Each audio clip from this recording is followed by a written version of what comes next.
gente! Hoje nós vamos dar continuidade à nossa série de vídeos sobre imposto de renda. Bom, com o início da declaração surgem algumas dúvidas, sobre as novas operações. E um exemplo disso são as criptomoedas. Para isso, Rogério está aqui hoje com a gente para conversar um pouquinho sobre esse assunto. Tudo bem, Rogério? Tudo bem. É um prazer estar aqui novamente falando com vocês e principalmente de um assunto que é um assunto que a cada vez fica mais normal, mais no nosso dia a dia, tem mais operações acontecendo e é um assunto relativamente novo. Então é importante que a gente possa passar hoje aqui para tentar sanar as principais dúvidas dos contribuintes e dos próprios contadores também. Bom demais. Bom, gente, o Rogério Noé, ele é gestor de negócios e fundador da Krypton BPO e foi presidente do Conselho Regional de Contabilidade de Minas, o CRC-MG, de 2016 a 2017, certo? Certo. Bom, vamos começar. Rogério, para a gente dar início, o que são as criptomoedas? Criptomoedas, ela é um meio de troca descentralizado que utiliza a tecnologia blockchain baseado na criptografia. Daí o próprio nome criptomoedas vem da criptografia.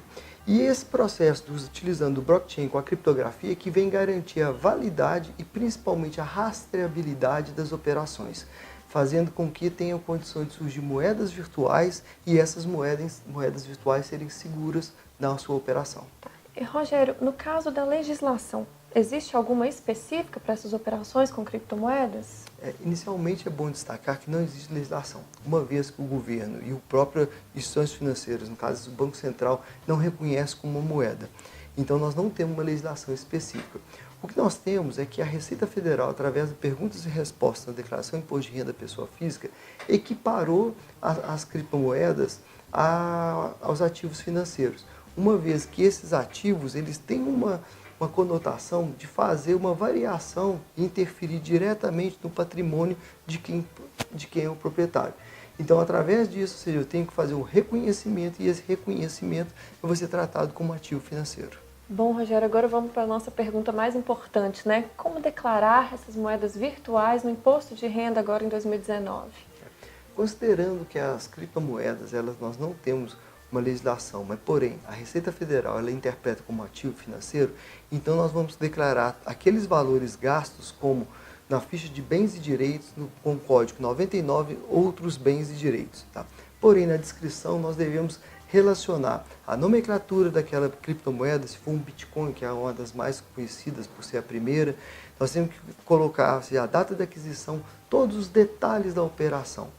E o principal, nós devemos manter de forma arquivada todas as evidências da operação, ou seja, o extrato bancário, o depósito bancário, tudo aquilo que veio efetivar para que aquele valor de custo ele seja devidamente registrado para que numa futura operação subsequente nós tenhamos essa evidência. Perfeito, está respondido, gente? E quais são as principais operações feitas com a criptomoeda? A operação hoje que acontece com maior volume é a operação de compra e venda. Tá? A operação de compra e venda, ela tem, ou seja, você vai fazer a operação através ou de uma exchange, ou de uma corretora, ou diretamente ao seu proprietário. Então, você veja, no momento que eu não tenho uma regulamentação sobre isso, eu preciso ter essa comprovação. Então, essa compra minha vai ser registrada em bens e direitos e vai ficar gravada ali dentro. Tá? Quando da venda desses meus criptoativos, eu vou fazer a apuração do ganho de capital. E nesse momento é um momento que nós devemos ter bastante atenção. Uma vez que, nesse momento, eu vou apurar o ganho de capital, que nós temos pela legislação a condição de considerar pequenos valores, que é um valor até R$35 mil. Então, se eu fizer uma operação de venda no valor até R$35 mil naquele mês específico, eu vou estar isento de pagar o imposto de renda. Caso eu tenha um valor maior do que esse, eu tenho que mandar para a tabela do ganho de capital, que é uma tabela que vai de 15% a 22,5%. Tá?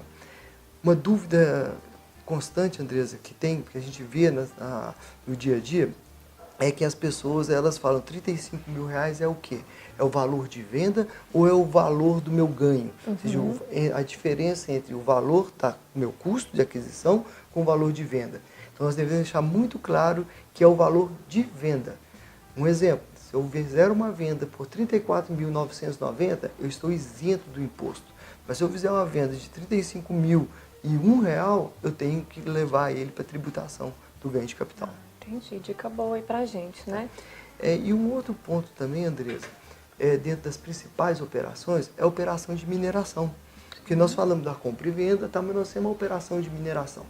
A operação de mineração, ela é muito pouco falada, até mesmo pelo nível de complexidade que ela traz do assunto. O ponto principal desse assunto é o seguinte: nós temos que fazer uma separação entre aquilo, quando eu vou começar um processo de mineração, eu tenho todo um custo de infraestrutura para poder explorar aquela e fazer a mineração da minha criptomoeda. Então esse custo, existe um entendimento que esse custo, depois que ele é revertido em uma criptomoeda, ele vai ser o custo efetivo que eu vou declarar na minha declaração de imposto de renda. Ao contrário, que nós temos também um outro modelo, que é a partir do momento que eu já fiz a mineração e criei toda a minha estrutura, nós vamos ter usuários dessa rede. E esses usuários dessa rede, eles pagam. E essa receita que tem aí, a Receita Federal interpreta que era uma receita do seu trabalho. Então, com isso, nós vamos estar sujeitos ao carnê-leão. E uma atenção especial com o carnê-leão, porque o carnê-leão, o vencimento dele é no último dia do mês subsequente ao fato gerador. Então, ou seja, se aconteceu uma venda hoje, tá? Uma venda desse serviço, e esse dinheiro entrou na minha conta hoje, no mês que vem, no último dia do mês, eu tenho que fazer o recolhimento via carnê-leão. Perfeito. Rogério, a gente vê algumas dúvidas também frequentes em relação às criptomoedas. Um exemplo, doações. Como tratar isso? As doações também é uma situação onde a legislação, aí nós estamos falando dos impostos estaduais, tá? E não acompanhou a modernidade. Então, aqui em Minas Gerais, nós temos o ITCD, né, que é o Imposto de Transmissão de Causa-Morte e Doação. No resto do Brasil é o ITCMD. Então, acho que o importante seja, o fato gerador acontece com a doação. Porém, qual o valor base? Porque uma vez que eu não tenho uma regulamentação, eu não tenho o valor de mercado. Então, ou seja, ninguém consegue oferir legalmente qual o valor de mercado. Eu tenho o valor de custo. Então, fica-se uma dúvida dos fiscos estaduais qual a aplicação da base de cálculo do ITCD ou ITCMD. Então, esse é um ponto que realmente existem interpretações. E pelo fato de nós não termos uma legislação que normatiza qual o valor de venda dele, tá, das criptomoedas, então